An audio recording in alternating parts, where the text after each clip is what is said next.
Muy buen día, amigos. Nuevamente aquí empezando el año 2026 con un primer podcast que probablemente se publique los que estaré grabando el día de hoy a finales de enero, febrero, y ahí se van a ir incorporando en la fila, ¿no? Junto con otras grabaciones que hacemos con invitados del Hubiera Si Existe. Este es un episodio de Conexión Novarum y nuevamente retomamos conceptos del doctor Enrique Canales, mi mentor, amigo, maestro, del que aprendí muchas cosas, las interacciones que tuvimos cuando lo invitábamos aquí a León, Guanajuato, a impartir talleres, a dar consultoría de manera conjunta con empresas muy innovadoras, muy visionarias en aquellos años. Básicamente empezamos la interacción con el doctor Canales a partir del 93. Lo conocí en persona en diciembre del 91, ¿sí? Que fue el año en que mi familia y yo nos venimos a León, Guanajuato. Entonces, pudiera haber sido durante el 92 o 93 que lo empezamos a invitar aquí a León, Guanajuato. Y de ahí en adelante, hasta algunos años antes de su partida, de su graduación, como le digo yo, venía tal vez un par de veces al año, 2, 3 veces al año, y la verdad es que nos divertíamos, aprendíamos y hacíamos cosas relevantes en temas de innovación principalmente. Y sabemos que él tenía su columna en el periódico Reforma, en el Norte, probablemente en Mural también. Y esta es una de esas columnas, el proceso de generar ideas. La voy a ir leyendo textualmente tal como él la escribió. No tiene la fecha en la versión que tengo aquí visible, pero debe haber sido por los años 90, ¿no? A lo mejor 96, 97, por ahí así. Y voy a ir comentando, pero les voy a ir señalando cuando dejo de leer lo que él escribió y cuáles son mis pensamientos. Esta columna se titula El proceso de generar ideas, por Enrique Canales. Dice Enrique: existen muchos modelos que tratan de simular el proceso que sigue un buen desarrollo de producto. Muchos industriales, muchos generales, muchos políticos quisieran dominar el proceso de tener buenas ideas, el proceso de contar con innovaciones triunfantes. Sin embargo, he leído decenas de libros y artículos por año y todavía no he dado con un proceso teórico práctico más útil que el proceso de innovación propuesto desde hace 25 años por Meyers y por Marquis. Es increíble lo sólido de este modelo y lo útil que es para dirigir y administrar los procesos de innovación. Sin embargo, este modelo todavía es muy poco usado en la industria y menos es utilizado por los consultores administrativos. Lo peor, este modelo no ha sido, para mí, mejorado por los investigadores de las facultades de administración universitarios. Si estoy equivocado, favor de ponerme un fax, y pone el número de su fax en ese momento. Gracias. Gracias, dice él. Y luego tiene un punto y seguido. Yo escribo para aprender y para reflexionar lo aprendido. Gracias de nuevo. Aquí voy a hacer una pausa. Este modelo Meyers-Marquis, que menciona él que es poco utilizado y que tampoco se le ha mejorado, ¿verdad? Pues resulta que es precisamente el modelo en el que basa su tesis doctoral. Voy a por ahí hacer la tarea de investigar la fecha de este escrito y contrastarlo contra la fecha de su doctorado, porque la verdad es de que toda su tesis doctoral está basada en este modelo y en una mejora al modelo. Porque el modelo de Meyers-Marquis es el que contempla 2 de los 3 caminos del modelo de Enrique Canales. La exploración del mundo de lo posible y la exploración del mundo de lo deseable. O sea, donde empatas la necesidad del mercado con lo que tecnológicamente es factible desarrollar, fabricar y entregar a ese mercado. Pero el corazón de la tesis de Enrique Canales, que está desarrollada con base a casos reales de empresas regiomontanas, Enrique se puso a analizar innovaciones exitosas e innovaciones fracasadas y encontró un patrón interesante. Se dio cuenta que las innovaciones exitosas tenían como común que había una persona muy entusiasmada llevando a cabo esa innovación.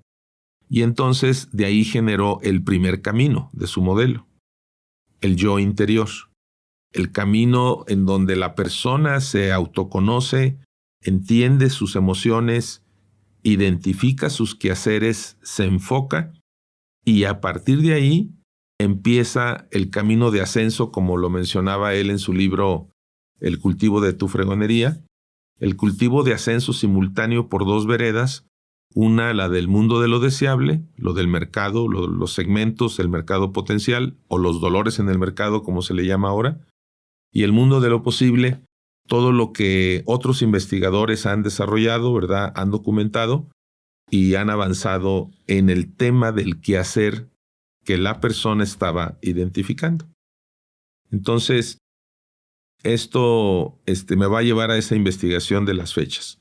Continúo leyendo con esta columna de Enrique Canales.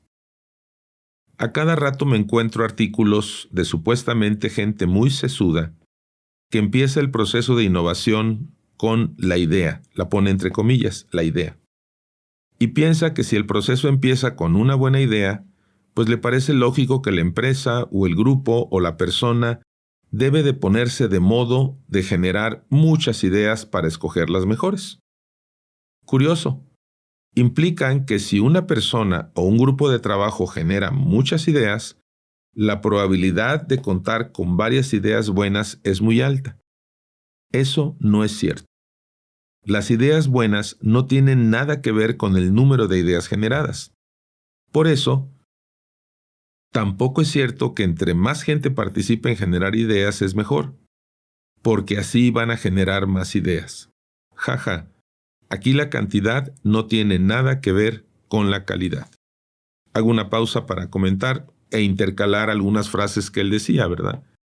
Él decía, con mucha frecuencia, quienes lo conocieron lo recordarán, decía que muchos bueyes no hacen un león. También mencionaba que dos mediocres no hacen un ocre. Y a este tema de la generación de ideas, así por volumen, le llamaba chipi chipi de ideas. Y ahorita van a ver, cuando continúe la lectura de la columna, cómo él entra con mucha precisión para mostrarnos las mejores formas de generar ideas valiosas. Recordemos que las ideas son las semillas de las innovaciones, pero las ideas por sí solas en realidad valen poco.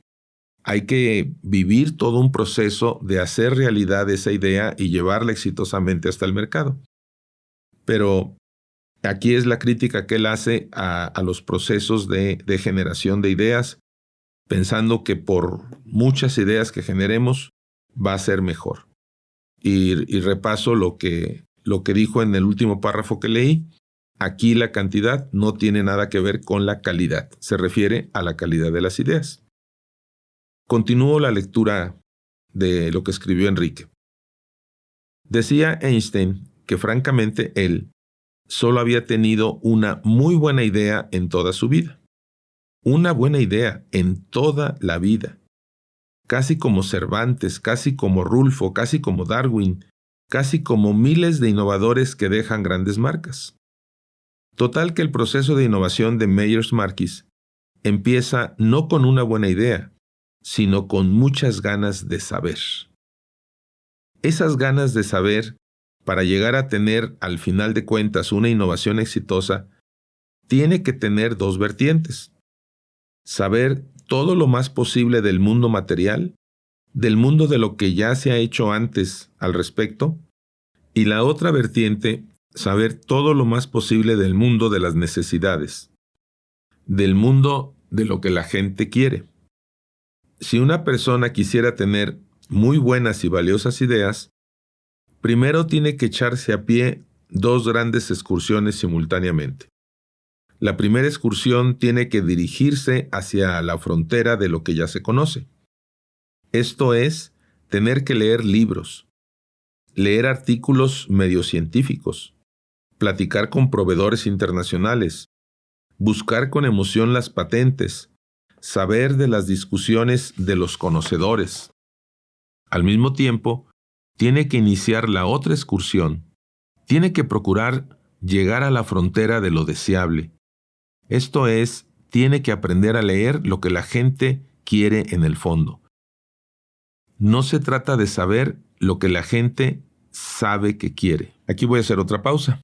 Si se fijan, pues ya tocó los dos caminos que hablábamos del ascenso, de la excursión, el mundo de lo posible, que aquí le llamó la frontera de lo que ya se conoce, y el mundo de lo deseable, ¿verdad?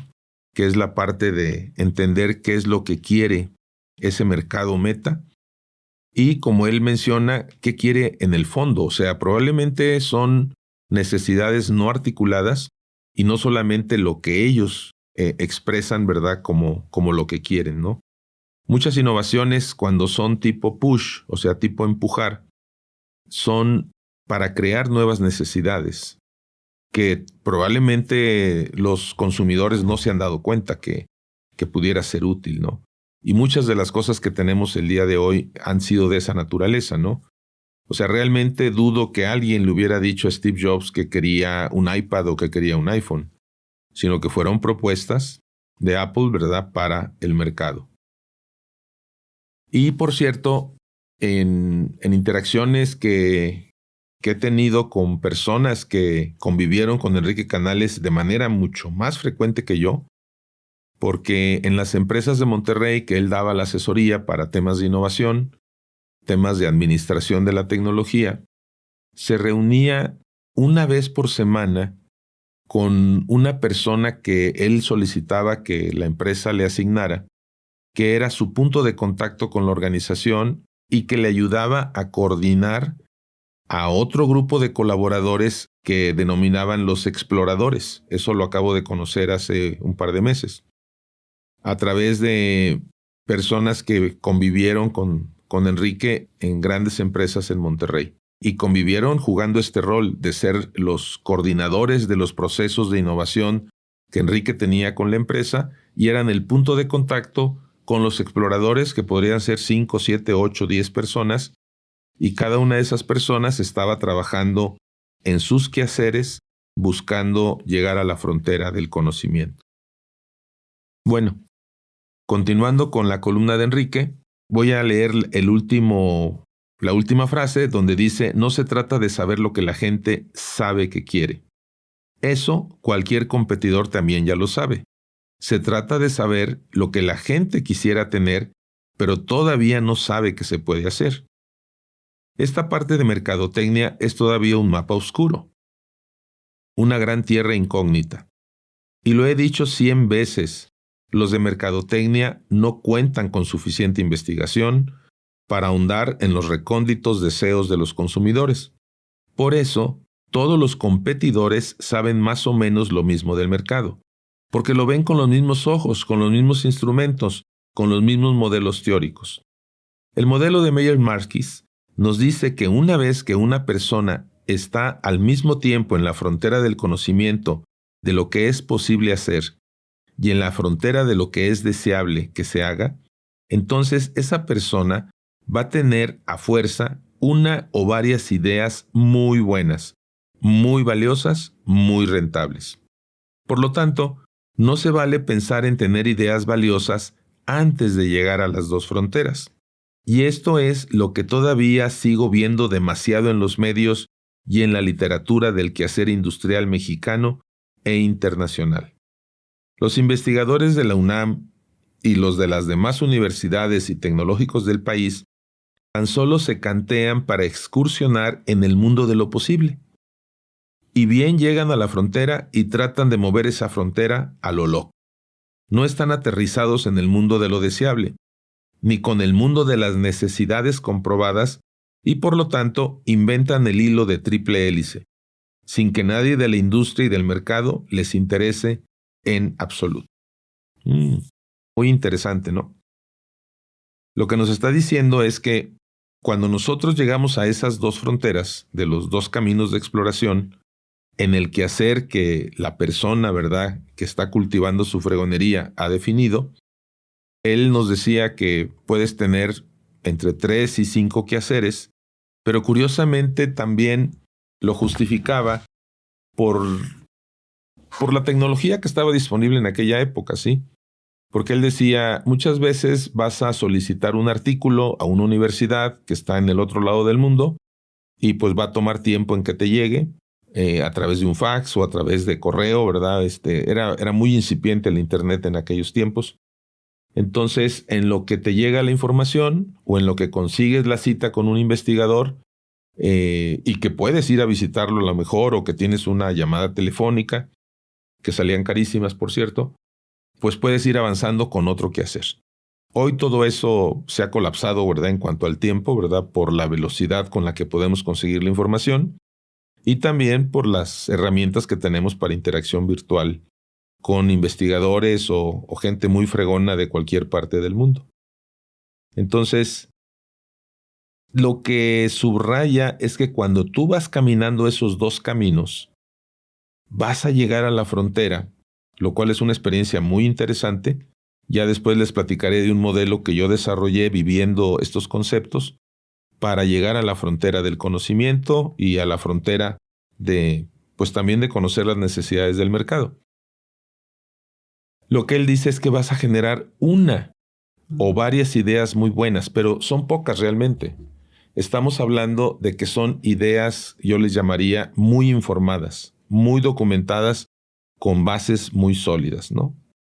Y aquí también critica a los investigadores en los centros de investigación del CONACYT o de la UNAM o de las universidades y tecnológicos que agarran monte a través del mundo de lo posible, pero no exploran necesariamente con profundidad el mundo de lo deseable, como le llama él aquí, el mundo de las necesidades comprobadas que existen en el mercado.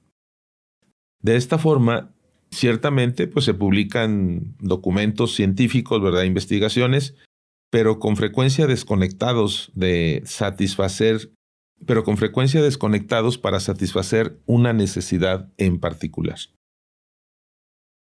Continuemos con lo que nos dice Enrique Canales. Igualmente, tenemos el Peraloca, que se pone a inventar la pintura del maravilloso color, pero que a los 2 años a esa pintura se la comió el sol, porque no profundizó nada acerca de los rayos ultravioleta de onda larga, que rompió los convenios intramoleculares. El color gusta, pero no sirve, provocando que otro industrial con más conocimiento profundice y resuelva la manera de hacer el mismo color mucho más durable y económico. Ahora, con las nuevas redes de comunicación internacional del tipo Internet y anexas, que como comentario pues estaba incipiente, ¿verdad? Lo que nada comparado con lo que hoy tenemos como Internet y mucho menos inteligencia artificial, ¿sí?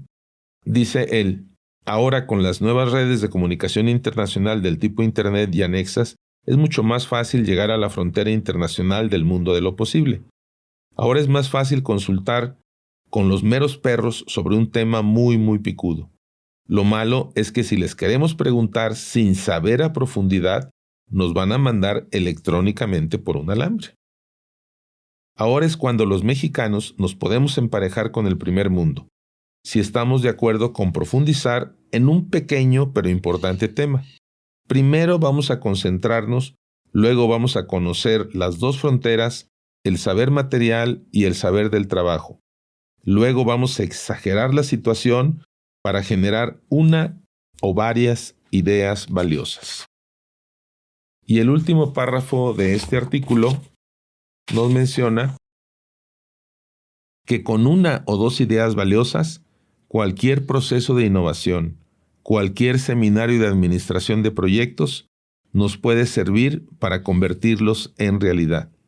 El chiste no es tener buenas ideas, sino tener una, dos o tres ideas valiosas situadas en las dos fronteras. Y con eso termina esta columna. Pues verán, Es una columna en donde básicamente se estuvo enfocando en cómo hacerle para generar ideas valiosas. Hasta aquí este episodio de Conexión Novarum. Espero que haya sido de interés para ustedes. Me gustaría leer sus comentarios y seguiremos compartiéndoles algún material del doctor Enrique Canales combinado con otros temas que manejamos, como lo pueden ver en nuestras redes sociales, en Spotify, en YouTube, en Radio Public, en Apple Podcast y en nuestra landing page, donde también publicamos estos episodios. Que tengan un buen día y sigamos aprendiendo y sigamos innovando en favor de nuestras organizaciones y de nuestro país. En mi caso es México, en el caso de cada uno de ustedes, seguramente tendrán las oportunidades de impactar la evolución positiva de sus propios países. Muchas gracias, que tengan buen día.